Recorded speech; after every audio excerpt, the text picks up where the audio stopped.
My mom called me at 2:14 a.m. Not texted, not emailed, called.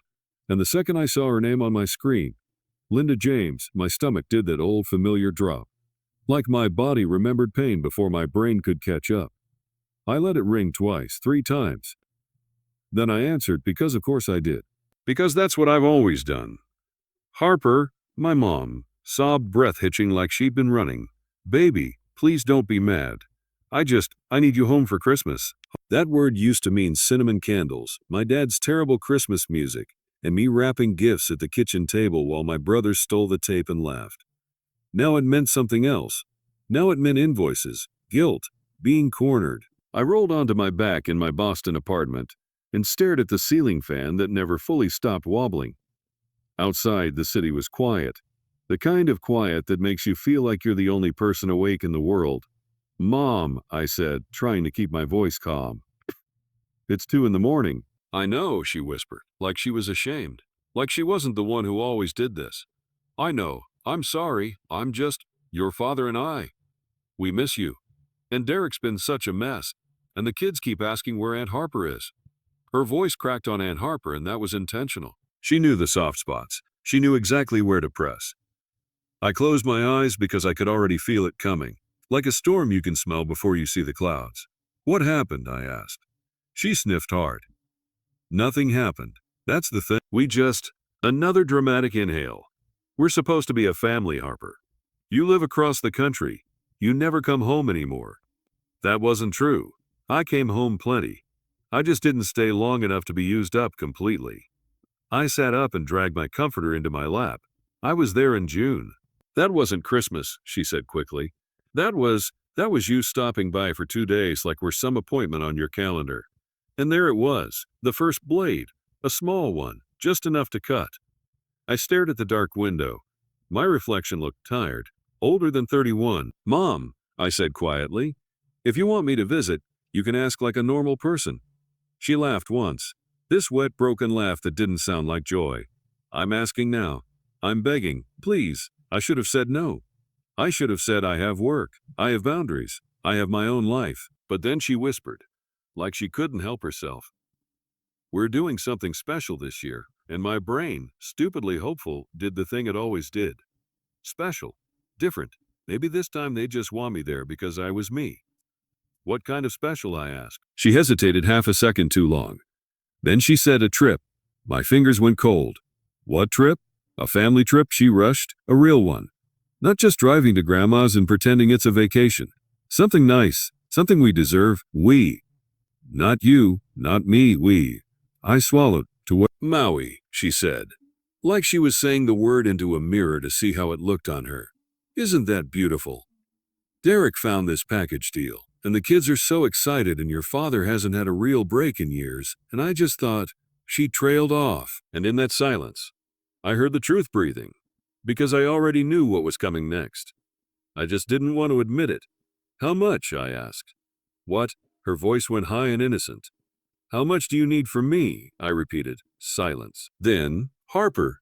And the way she said my name was a switch flipping, victim mode, wounded mother mode. You always think everything is about money. I almost laughed. Almost. Because money was always the only reason my family remembered I existed. I didn't interrupt her, I let her talk. That was another thing I'd learned. If you let manipulators talk long enough, they'll confess. We already booked it, she continued, voice shaky. But the card, it's just the limit there. And there it was. The card, I said, is your card. Derek's, she whispered, and it's just, Christmas drained us, honey. We got gifts and the kids needed new shoes and your dad's work slowed down. And I swear, if you could just help for this once. Just this once. Just this once. That phrase was the anthem of my childhood. Just this once meant again and again and again until the word once lost all meaning. I stared at my nightstand where my phone charger lay like a dead snake. My laptop was open on the desk, work emails still glowing, because my job never stopped asking things from me. But my family always asked louder, and for a few seconds I felt that old guilt tighten around my ribs. Then I said very softly, I'll come home. My mom's relief sounded like oxygen. Oh, thank God. Thank you, baby. Thank you. Not for Maui, I added. Her breathing hitched. I'm coming home, I repeated, because you begged me to. I'm coming because you said you missed me. Of course we miss you, she said quickly. Too quickly. And, I continued, because I need to have a conversation with you in person. Her voice turned cautious. What kind of conversation? The kind I said we should have had years ago. She didn't answer, but I could feel her recalculating, shifting strategies, finding the next angle. So I ended the call before she could. Love you, she whispered like a spell. Good night, Mom, I said. Then I hung up and sat in the dark for a full minute, my heart beating too fast for a conversation that hadn't even happened yet. Because here's the part I didn't tell her. I wasn't flying home for Christmas. I was flying home for war. And before my plane even left Logan Airport, I had already made sure my family's dream vacation was going to turn into their worst holiday. But you'll understand why soon. First, quickly, if you're watching Stories Untold right now, comment where you're watching from. And if you've ever had family treat you like an ATM, hit subscribe and like. Because this story, it's about to get ugly. 2 days later, I was dragging a carry-on through Phoenix Sky Harbor, exhausted, half dead, and smelling like airport coffee. My mom insisted on picking me up herself. I knew why. She didn't want me alone with my dad first. My dad, Frank James, had a talent for saying cruel things with a smile. He called it being honest. I called it emotional arson. My mom spotted me near baggage claim and rushed over with tears already loaded in her eyes like she'd practiced them. Harper, she cried, throwing her arms around me. For half a second, I let myself melt. Because I wanted it.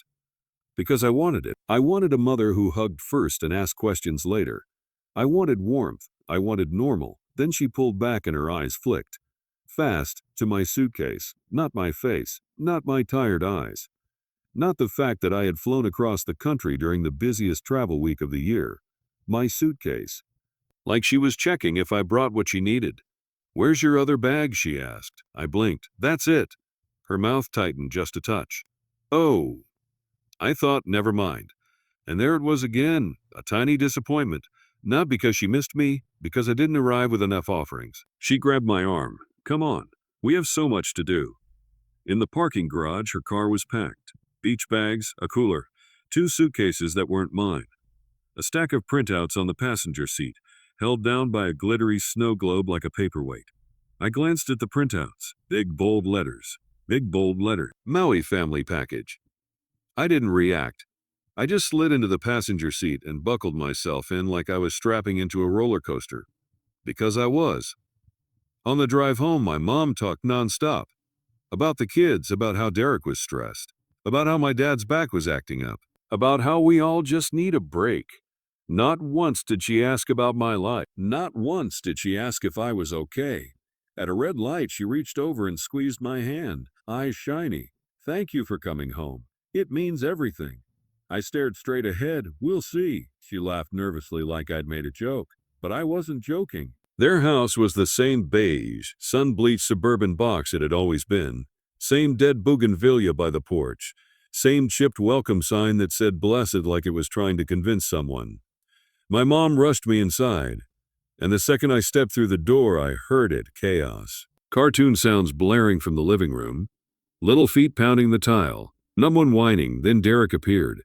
My older brother looked fine. Not broke, not struggling, not desperate, fine. He wore brand new sneakers, a clean hoodie, hairstyled, phone in his hand like an accessory, and behind him, 2 kids barreled toward me like human missiles. Out, Harper, Paige shrieked. Noah followed, sticky hands out, aiming for my clothes. I knelt automatically because I loved them. It wasn't their fault their parents were selfish. Paige wrapped around my neck. Noah tried to climb my leg like a tree. Derek grinned. Well, look who finally remembered she has a family. I straightened slowly. Hi, Derek. He stepped closer, voice low like he was teasing. Mom said you might not come. Thought you were too busy being fancy in Boston. I didn't respond, because the truth was, my job wasn't fancy. It was just stable, and in my family, stability made you a target. My dad's voice boomed from the kitchen. Is that her? Then Frank James walked in, wiping his hands on a dish towel like he'd been working hard. He hadn't. My dad looked me over like an employer evaluating an employee. "Harper," he said, "you made it. No hug. No warmth. Just a statement." My mom fluttered beside him. "Isn't it wonderful? We're all together." Derek clapped his hands once. "Perfect timing, sis. We need to go over the plan." "The plan?" I set my suitcase down slowly in the entryway. "What plan?" I asked. My mom smiled too wide. "Oh, it's nothing to stress about." Derek lifted his phone and started scrolling. "Okay, so we leave tomorrow morning." "Early, like 6. I stared at him. "Who's we?" He blinked like I was being stupid. "Me, Mom, Dad, and Tiffany." Tiffany, Derek's wife. Stepped out from the hallway then, already wearing sunglasses indoors like she was on a reality show. She waved lazily. "Hey girl, and the kids?" I asked, even though I already knew. My mom touched my shoulder soft and firm.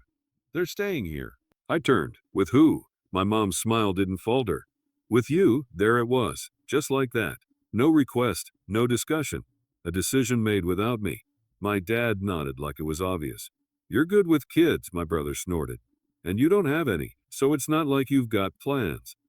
I felt my body go still, not tense, not angry yet, just still, because something in me had reached its limit. My mom said, "It'll be easy, just a few days. We already stocked up on snacks. Paige has dance videos on the iPad." "Noah." I raised my hand, not aggressive, not dramatic, just stop. Silence dropped like a heavy blanket.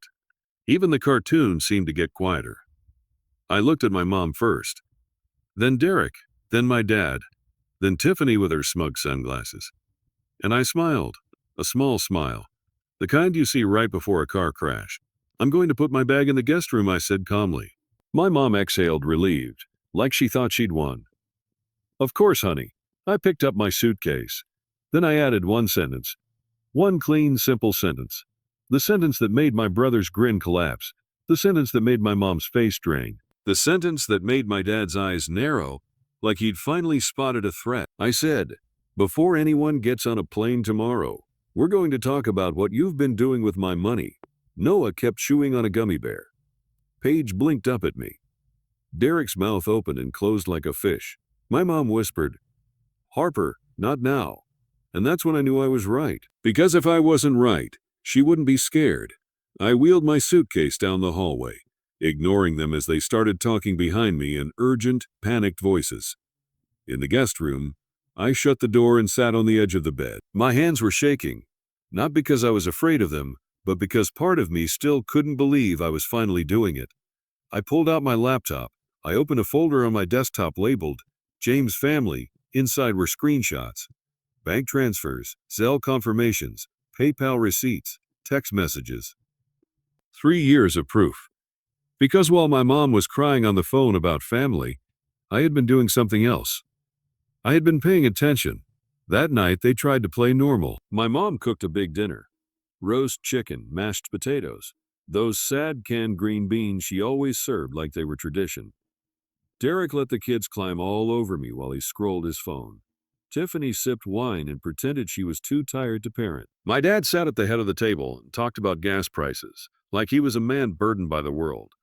And on the counter beside the stove, the Maui itinerary sat in a neat stack. I could see the glossy pictures from my chair: blue water, white sand, smiling families who looked nothing like ours. At one point, my mom said brightly, "Harper, isn't it exciting? Maui, can you believe it?" I nodded slowly. "I can believe you booked it." My dad's fork paused midair. "What's that supposed to mean?" "It means," I said, keeping my tone casual, "it's impressive you can afford Maui when the last time you called me, you said you couldn't afford your electric bill." My mom laughed too loud. "Oh, honey, it's not like that." Derek cut in, voice sharp. "Can we not do this? It's Christmas." I looked at him. "Is it? Because it feels like a business transaction?" Tiffany sighed dramatically. "Wow, someone's in a mood?" I turned to her. "Are you leaving your kids with me so you can go drink cocktails on a beach?" Tiffany blinked behind her sunglasses. "Excuse me," my mom hissed, "Harper at you." But my dad leaned back, jaw tight. "Watch your tone." I smiled again. "Or what?" His eyes flashed. There it was. The version of my father my childhood was built around. Control disguised as concern. Fear disguised as authority. He pointed his fork at me like it was a weapon. You come into my house and start accusing everyone like we're criminals, are you? I asked. The table went dead. Even Derek stopped chewing. My mom's eyes widened like she was watching something break in slow motion. My dad's face reddened. How dare you? I put my napkin down carefully. After dinner, I want everyone in the living room. 5 minutes. Then you can go back to pretending everything is fine. Derek scoffed. No, absolutely not. I leaned forward. Then nobody's going anywhere tomorrow. My mom's voice went thin.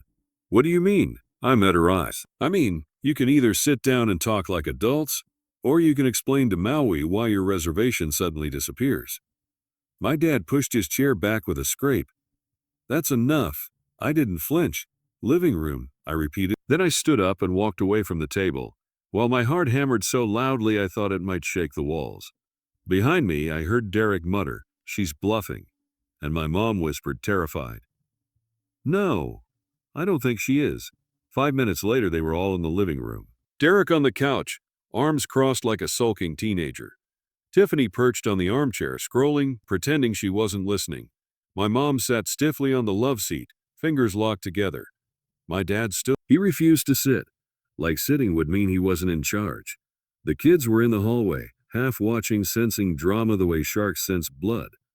I placed my laptop on the coffee table and opened it. The glow lit up my face, and for the first time all day, no one laughed. I clicked into a spreadsheet. Rows of dates, amounts, notes, receipts attached. I turned the laptop so everyone could see. My dad squinted. "What is this?" "This," I said, "is every time you told me you were short and I fixed it." My mom whispered Harper and started scrolling. March 3rd, I read. $800. Mortgage is late, please help. Derek shifted. April 12th, I continued. 450. Kids need groceries till payday. Tiffany's eyes lifted. June 29th, I said. $2,000. Car needs repair or Derek can't work. Derek snapped. Okay, stop. I didn't stop. August 8th, I continued. 190. Streaming bundle is behind. My dad barked a laugh. Streaming? You're mad about streaming? I looked at him. I'm mad that you told me you were broke while you used my money for luxuries. My mom shook her head, pleading. We weren't using you. Yes, I said, cutting her off gently. You were. Silence. I scrolled to the bottom. A highlighted cell, a number in bold. Derek leaned forward despite himself. My mom's breathing sped up. My dad's face hardened. I tapped the total. In the last 36 months, I said quietly, I've sent this family $47,812. Tiffany's mouth fell open. Derek whispered, That's not real. My mom's eyes filled with tears. Harper, honey, that can't be right. It's right, I said. And that's just the transfers. That doesn't count what I'm about to show you next. My dad stepped closer, looming over the coffee table. You think you're going to shame us? No, I said. I think I'm going to stop you. Derek's voice went small. Stop us from what?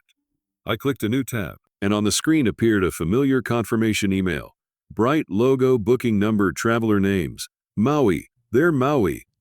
I pointed to the payment method. My card, my name. My mom's hands flew to her mouth. My dad's eyes narrowed. I looked up slowly, making sure every single one of them was watching. Then I said, Calm as ice. The trip you're taking tomorrow is booked on my credit card. Derek stammered no. Mom said. My mom whispered, Harper, please. My dad's voice dropped into something dangerous. You're lying. I clicked once, and the word canceled appeared across the reservation like a stamp. Tiffany stood up so fast her phone nearly fell. What? Derek surged forward. You didn't. My mom made a strangled sound, like her throat couldn't decide whether to scream or beg. My dad grabbed the edge of the coffee table. You had no right. I tilted my head. On my card? In my name? I had every right. They all started talking at once, shouting, pleading, accusing. But I wasn't listening anymore, because the Maui cancellation wasn't even the worst part. It was just the appetizer. I waited until the room quieted enough to hear me. Then I opened one last email, a bank email.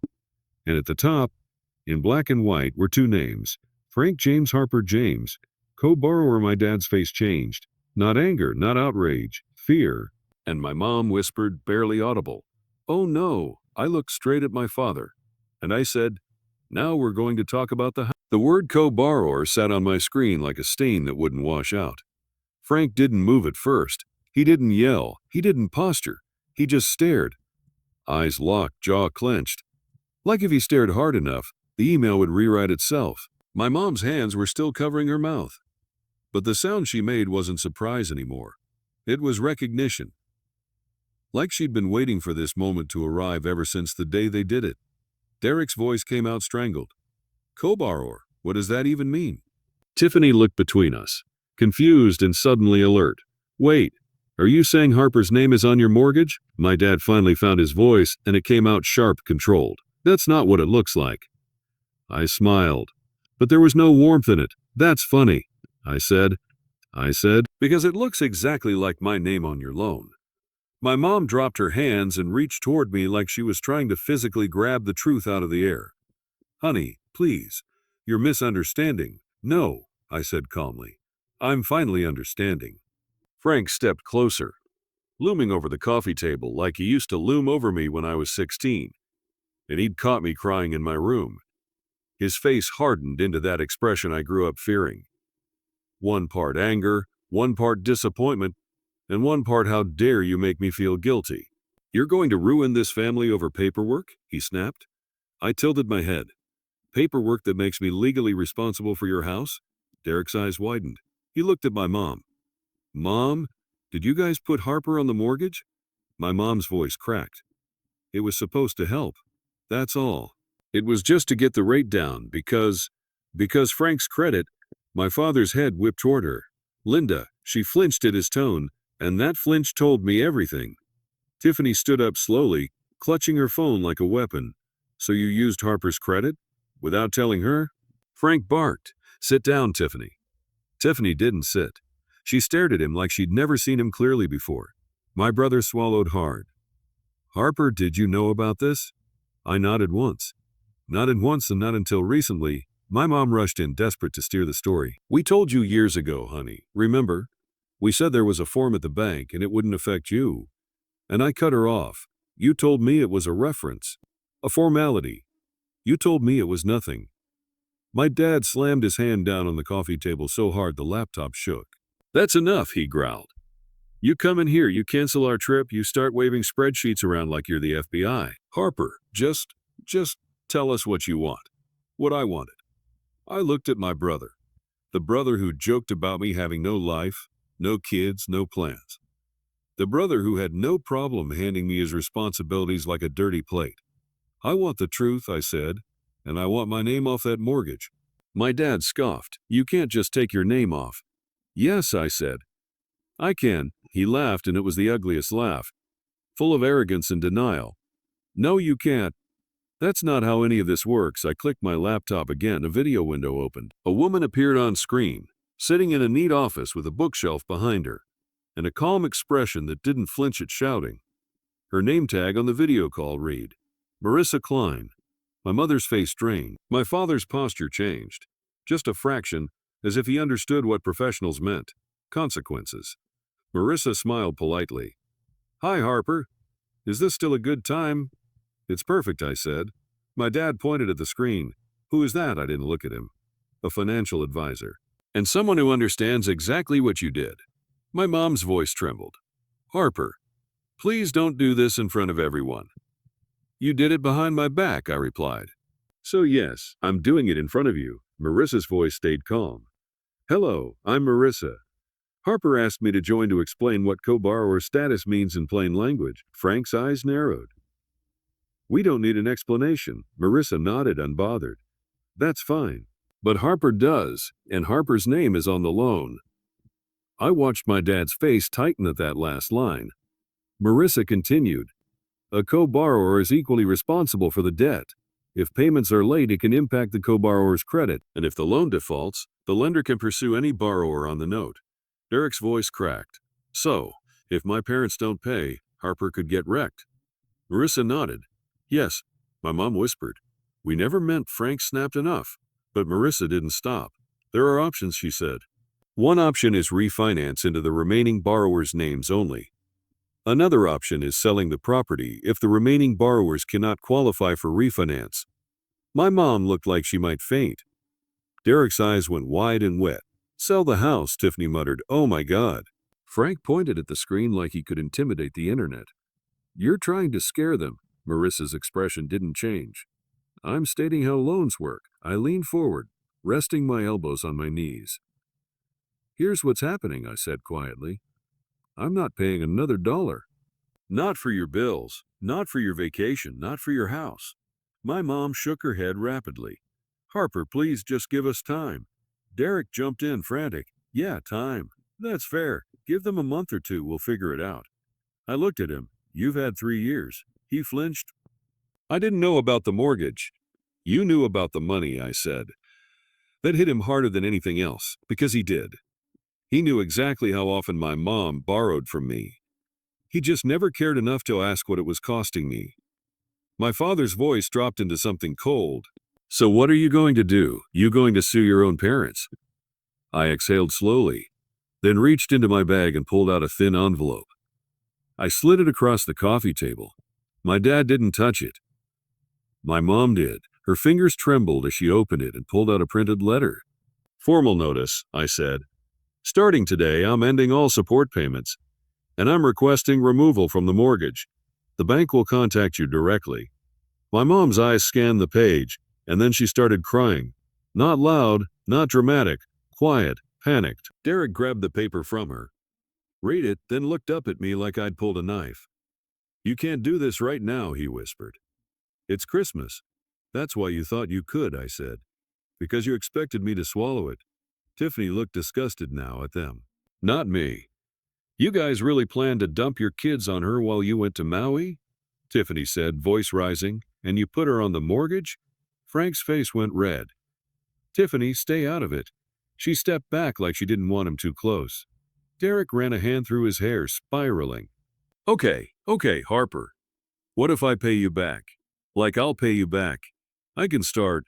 I'll pick up overtime. I held up a hand. I'm not your lender. I'm your sister. His eyes filled. I didn't know you were keeping track. I didn't want to, I said, but you didn't give me a choice. My mom whispered, we're family. I nodded. Exactly. And that's why it's disgusting that you treated me like a line of credit. My dad stepped toward me, fists clenching and unclenching. Get your things, I didn't move. Why do you hurt me, he snapped. If you want to threaten us and humiliate us in our own home, then leave. My mom shot up. Frank, stop. He turned on her. No, she wants to play banker. She can get out. She thinks she's better than us now because she has some job and some spreadsheet. I stood up slowly. My legs were shaking, but my voice didn't. You're right, I said. I am leaving. My mom reached for my arm. Harper, please, don't go like this. I looked at her hand on my sleeve. Then I looked at her eyes. Do you know what hurts the most? I asked softly. It's not the money. It's not the money. It's that you didn't even pretend to be happy to see me. You looked at my suitcase like I was delivery. My mom's face crumpled. My dad jabbed a finger toward the hallway. Out, Derek whispered. Dad, out, Frank shouted again. The kids peeked around the corner wide-eyed. Paige clutched Noah's hand, and something inside me snapped. Not into rage, but into clarity. I grabbed my suitcase handle, rolled it toward the door, and paused. At the threshold, I turned back. My father stood tall like a king in a collapsing castle. My mother stood behind him, smaller than I'd ever seen her, still letting him stand between us. My brother looked like someone had finally removed the blindfold. Tiffany looked like she was doing mental math about who she married. I said one last thing, calm enough to scare them. You wanted a vacation from responsibility. Congratulations, you're about to get it, because I'm done carrying it. Then I walked out, and nobody followed me. Outside, the night air felt sharper than it had any right to in Arizona. I stood at the curb with my suitcase and called a rideshare. The driver pulled up in a battered sedan, popped the trunk and asked, where to? I gave him an address I had never given my family, not because it was far, but because it was mine. 15 minutes later, we pulled into a downtown Phoenix building with glass doors and bright lobby lighting that made everything look cleaner than it was. I tapped a key fob. The elevator opened. I rode up in silence, and when I stepped into my small one-bedroom condo, barely furnished, still smelling like paint. I finally exhaled like I'd been holding my breath for years. Here's the twist my parents didn't know. I'd already started building an exit. Because I didn't fly home for hope. I flew home for proof. I set my suitcase down and opened my laptop again. Then I started canceling everything. Streaming accounts, shared subscriptions, auto payments tied to their utilities, the little emergency transfers that had become routine. Each cancellation felt like cutting a wire. My phone buzzed within minutes. Mom, Harper, please call me. Mom, Frank is furious. Mom, the kids are crying. Then Derek. Derek, please don't do this all at once. Derek, we'll figure it out. Just talk to me. Then my dad, no texts, just a voicemail. I didn't even have to listen to know what it would sound like. I made myself a cup of coffee in my tiny kitchen and sat on the floor because I still didn't have a couch. And in that quiet, the guilt tried to crawl back in. What if they really couldn't pay? What if I was destroying them? What if I was exactly what my dad always said I'd become? Cold, selfish, ungrateful. Then I remembered my mom's eyes flicking to my suitcase. I remembered Derek saying I had no plans because I had no kids. I remembered my dad ordering me out like my worth was only valid if I paid to exist. So I opened a new email and typed 3 words to Marissa. Next steps. Her response came fast. Short, clear, document everything, save everything, and this part made my stomach twist. Make sure my name wasn't tied to any other surprises. Because families who hide one thing rarely hide only one. The next morning, my phone started ringing at 6:03 a.m. over and over. Mom, Derek, Mom again. I didn't answer. I watched the missed calls stack like proof. Then I saw a single text from Tiffany. Tiffany, did you know they used your credit for a second loan too? My blood went cold. A second loan? I called her immediately. She answered on the second ring, whispering like she was hiding in a closet. I wasn't supposed to tell you, she said quickly. But I overheard them. Frank was freaking out last night. He said if the bank looks too closely, they'll find the home equity thing too. My throat tightened. What home equity thing? I don't know details, she whispered. But he said your name was on paperwork. I'm sorry, I didn't know. I swear I didn't know. My hand gripped the phone so hard my fingers hurt. How long have you known they were going to dump the kids on me? I asked. Tiffany hesitated. That hesitation was an answer. I laughed once, sharp. Okay, thanks. Then I hung up. And in that moment, something happened in me that I can't explain unless you've lived it. The guilt died.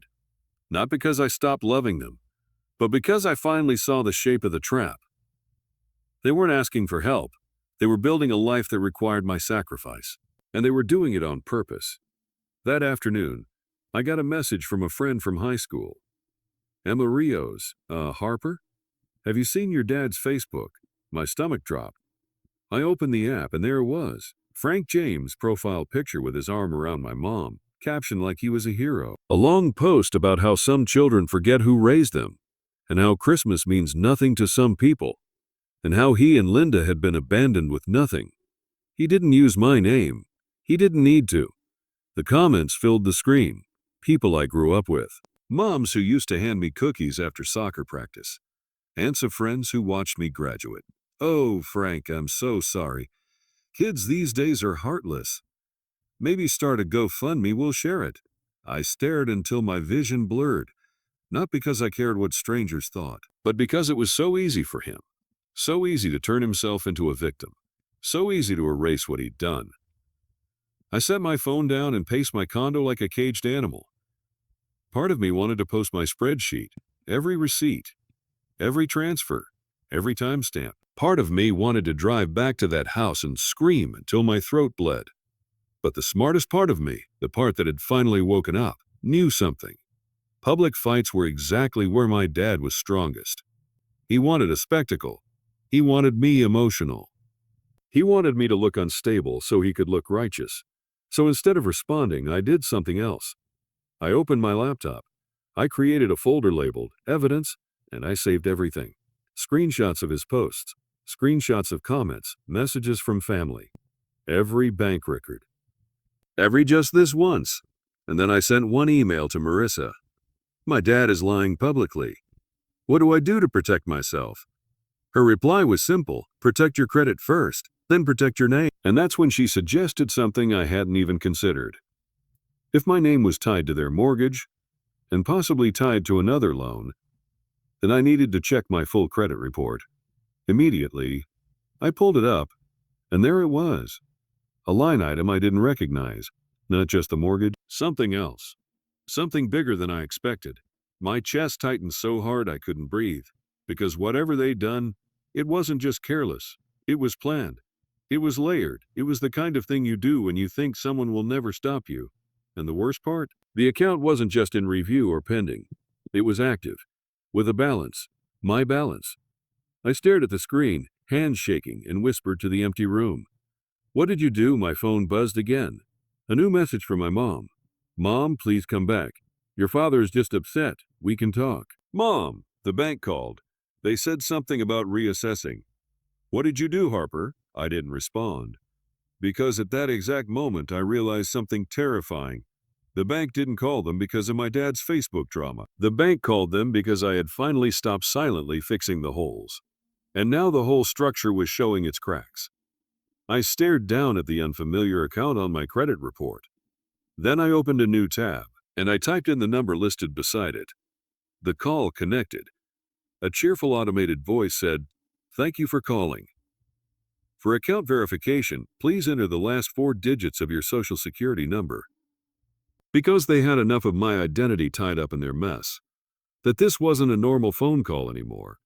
This was an emergency, a real one. And as I sat there in my condo, listening to that automated voice repeat itself, I understood what part 3 was going to be about. It wasn't just about getting my name off their mortgage. It was about finding out how far they'd gone, and what I was willing to do when I found out. If you're watching Stories Untold, comment right now. Where are you watching from? And be honest. If your family did this to you, would you expose them publicly or handle it quietly? Also, make sure you subscribe and like, because next part is where the real secret comes out. And it's the kind of secret that can't be forgiven. The automated voice repeated itself. "Please enter the last 4 digits of your social security number." I stared at my laptop screen, at the unfamiliar account listed under my name, and my stomach turned like I'd swallowed something sharp. I entered the numbers. The line clicked. A human voice came on. Pleasant, trained, too cheerful for the moment I was having. "Thank you for calling. Can I have your full name?" "Harper James," I said. "And the address on file?" That question made my pulse spike. Because if it was my address, my condo, I could pretend this was a mistake. But if it was their address, I swallowed. "Read it to me." There was a pause, keyboard clicking. Then the woman said, "I have a property address in Mesa, Arizona." "My parents' house." My hands went cold. "I don't live there," I said. "Is that not your mailing address?" she asked. "No," I said, sharper than I meant to. "It's not." Another pause. "Okay," she said carefully, like her training manual had just flipped to a new page. "For verification, can you confirm the email on file?" She read it out. It wasn't mine. It was a Gmail I'd never heard of. My throat tightened. "That's not my email." "All right," she said, voice losing its cheer. "Can you confirm the phone number on file?" She read that too. Not mine. Not even close. At that point, the air in my condo felt too thin. "I need to know what this account is," I said, forcing each word out slowly. "And why it's on my credit report." The woman took a breath. "It appears to be a home equity line of credit, a HELOC, against my parents' house in my name." My vision blurred at the edges. "I didn't apply for that," I whispered. "I understand," she said gently. "Do you recognize the signature method? It shows as electronically signed." Electronically signed. So they didn't need my physical presence. They just needed my information. They just needed a moment alone with a form, my social security number, and that family confidence that I'd never check. I gripped the edge of my kitchen counter so hard my fingers hurt. "How much?" I asked. The woman hesitated. Then she said, "The current balance is $18,600. The room tilted. Because $18,000 wasn't oops, we were short for groceries. That was a lifestyle. That was Maui. That was we deserve this. That was theft. "Who made the withdrawals?" I asked, voice shaking now. I'm not able to provide transaction-level details without additional verification, she said, carefully professional. But if you believe this account was opened fraudulently, it was, I said. Then the next steps are to file a fraud claim and place a freeze. Send me whatever you need, I cut in. Today, she started explaining. Forms, timelines, investigation process. But I wasn't really hearing her, because all I could hear was my dad's voice from the living room the night before. You're going to ruin this family over paperwork? No, Dad. You already ruined it. You just expected me to keep cleaning up the damage. Within an hour, I'd done 3 things. Froze my credit with every bureau I could think of. Changed every password I'd ever reused, even once. Booked a same-day appointment with a local attorney, because this wasn't a family talk anymore. It was a crime. And saying that word, crime, felt like stepping onto ice. Because my whole life, I'd been taught that family business stays inside the family. But the minute they put debt in my name, they made it bigger than family. They made it legal. They made it real. My phone buzzed again. Mom. I didn't answer. Another buzz. Derek. I didn't answer. Then a text from my dad. Dad, you think you can humiliate us and run away? Get back here. Now. I stared at the message, and for the first time in my life, it didn't scare me. It just disgusted me. So I did something I'd never done before. I blocked him. Then I sat down at my tiny dining table and forced myself to breathe. Because the next part was going to be the hardest. I was going to confront them again, not as their daughter, as the person they stole from. By late afternoon, Derek showed up at my condo. Not texted, not called. Showed up. I heard the knock. 3 fast hits like panic. I checked the peephole. Derek stood there with red eyes, messy hair, and a face that looked like it hadn't slept in days. I didn't open the door immediately. I just stared, because a part of me wanted to pretend I wasn't home. A part of me wanted to disappear. But I'd done enough disappearing. I opened the door, keeping the chain on. What do you want? I asked. Derek's voice broke instantly. Harper, please. We need to talk.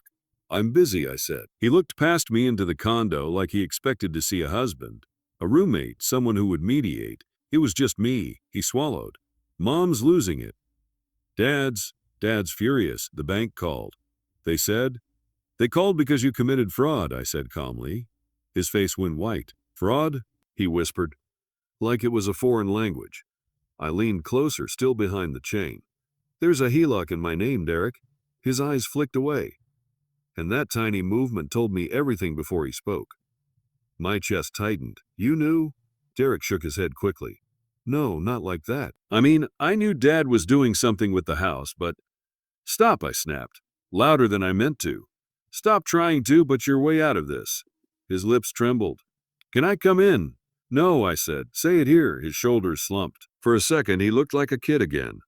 Like the boy who used to follow me around and beg me to help him with his homework. Then he said, very quietly, it was supposed to be temporary. I laughed once. Sharp, humorless. Temporary theft. Dad. The word hit me like a slap I'd been bracing for my whole life. My father. My dad.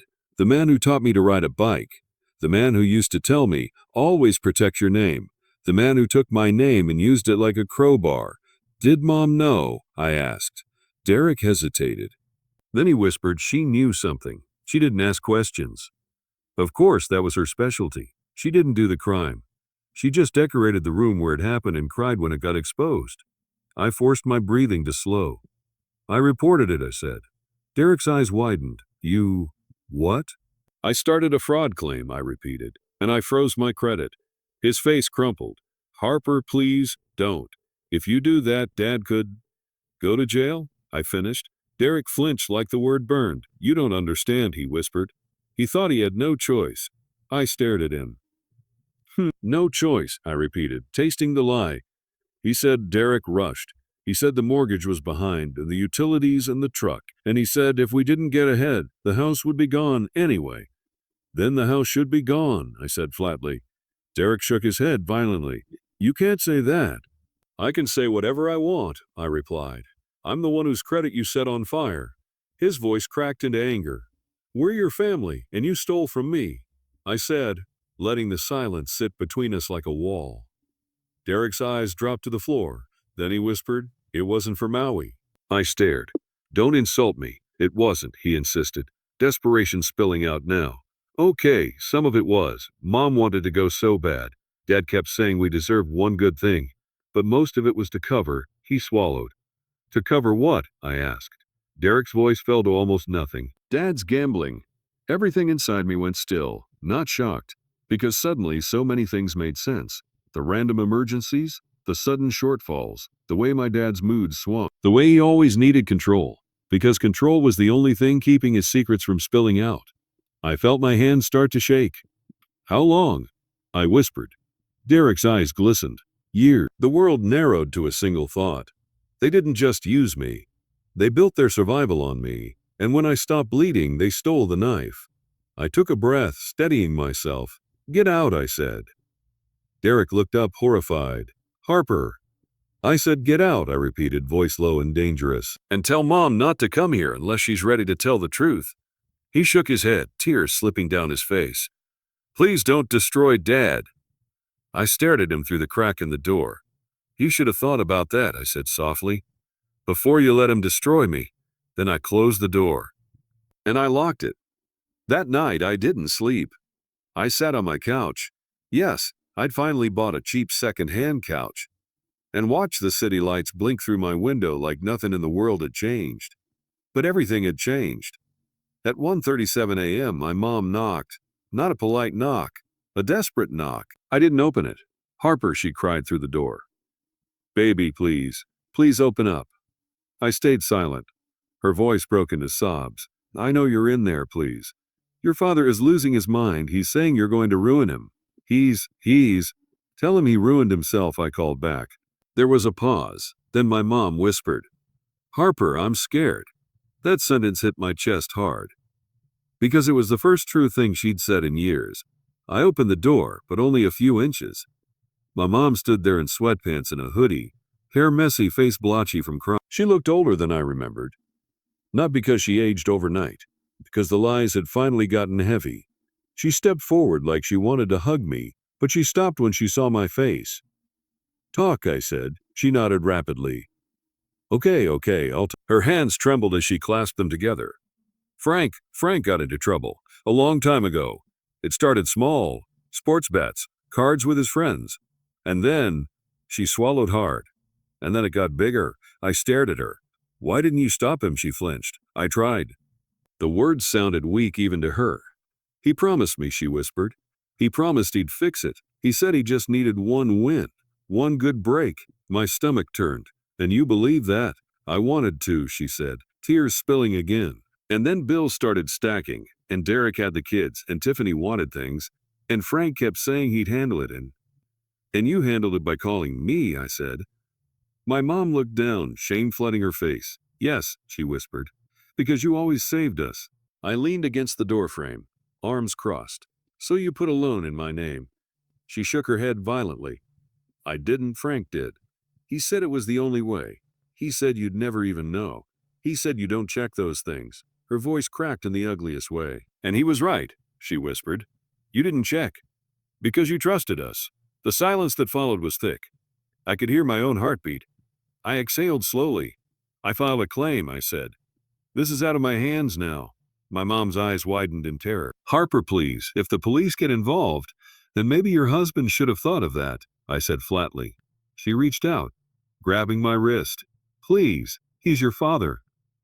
I looked down at her hand on me, then back at her face. And I was his daughter, I said. That didn't stop. My mom started sobbing harder, shoulders shaking.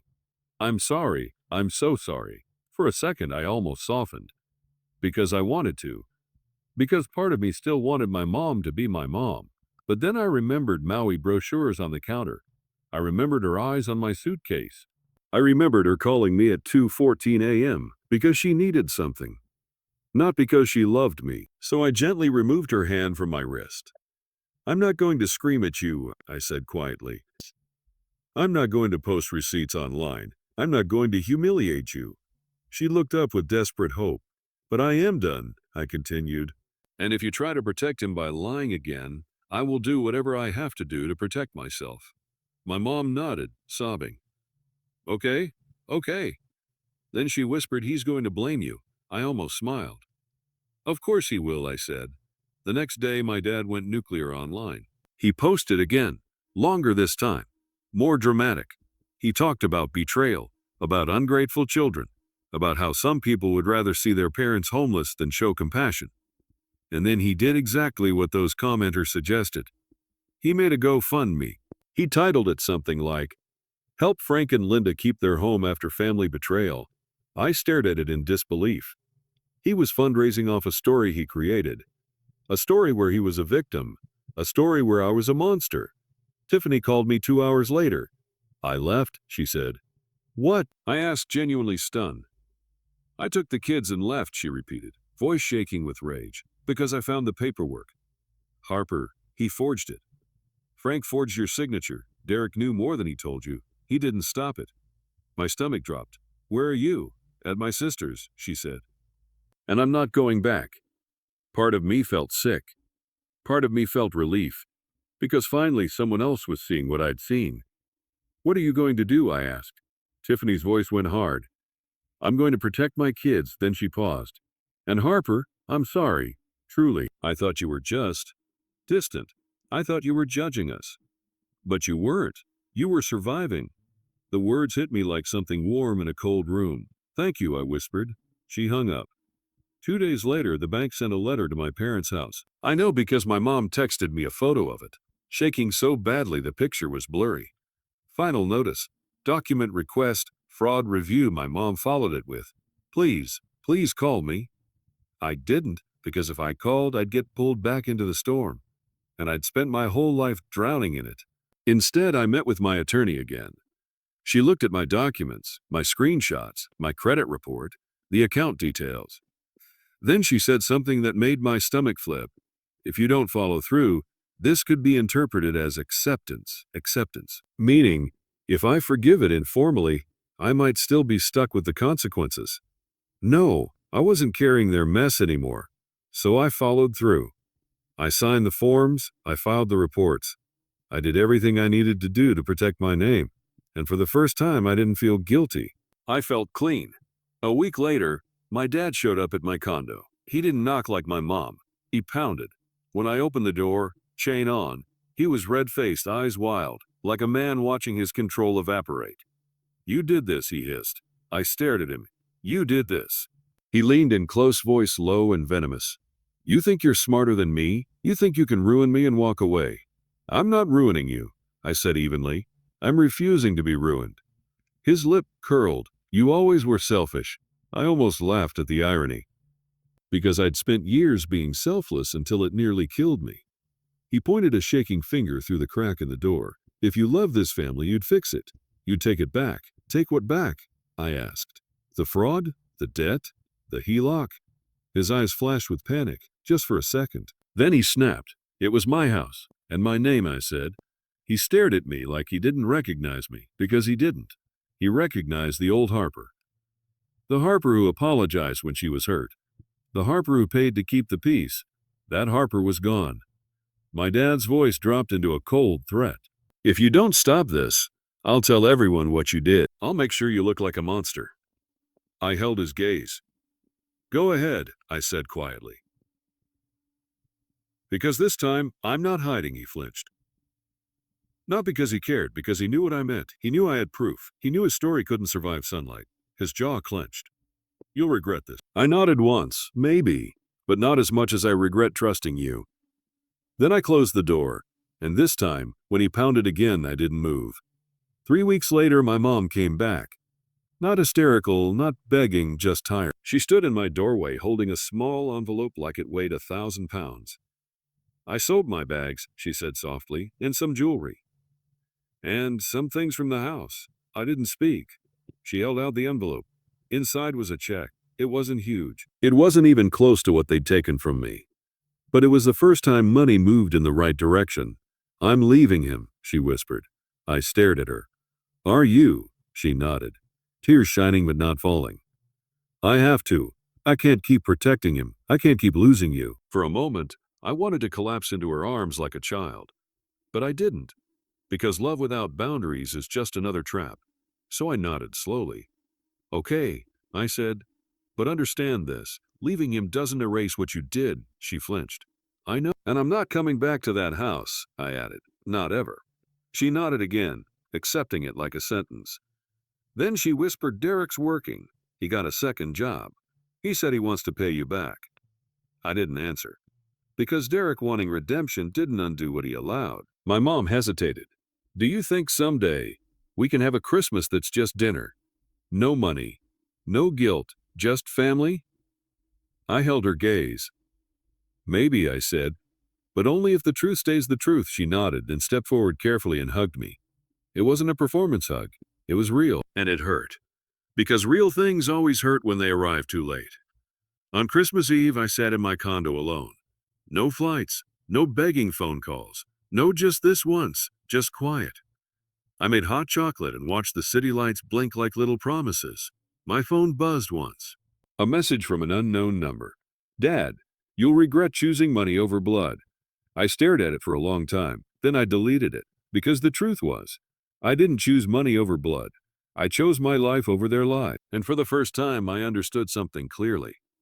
Family doesn't get a lifetime pass to hurt you. The people who love you will adjust when you set boundaries. The people who used you will call you selfish the moment you stop bleeding for them. So let me ask you, if you made it this far, you're the real one. Where are you watching from? And what would you do? Expose them publicly? Or walk away quietly and protect your peace?